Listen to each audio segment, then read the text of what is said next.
Clôture de l'atelier de présentation du guide de zonage participatif des terrains villageois et de la validation de la légende des cartes de plans simples de gestion dans le cadre de l'aménagement de territoire. Près de 50 experts ont pris part à cette rencontre de 3 jours qui jette des jalons solides pour l'opérationnalisation de la RED sur le terrain. L'opérationnalisation de la RED pourra sans doute s'appuyer sur les guides de zonage participatif des terroirs villageois et de la légende des cartes de plans simples de gestion dans le cadre de l'aménagement du territoire.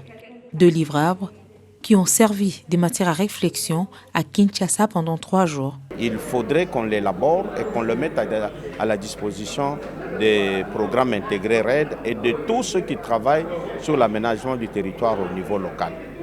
Deuxième raison la plus importante, c'est qu'il fallait permettre à ces experts qui travaillent au niveau local d'avoir un modèle commun de légende des cartes pour les plans simples d'aménagement afin de produire des documents qui sont identiques sur le plan des éléments de la carte, les éléments de la légende, mais aussi et surtout sur le plan de la symbologie et des couleurs, sans qu'il y ait de divergences.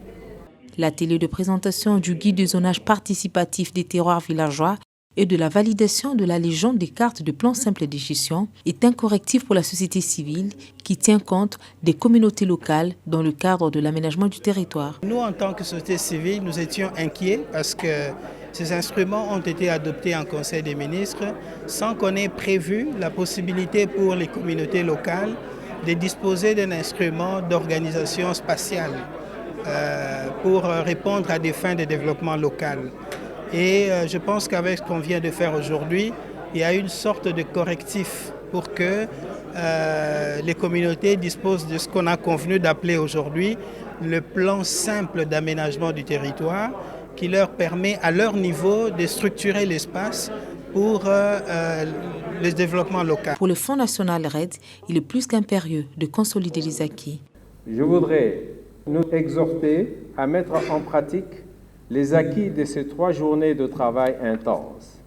Il s'agira pour nous de nous assurer que les objectifs poursuivis par notre pays pour la forêt, le climat, l'agriculture, les infrastructures, etc. seront atteints à travers les efforts de l'aménagement du territoire. Près de 50 experts des différents ministères et structures concernés par cette question ont pris part à ces assises. Ok, merci beaucoup. La légende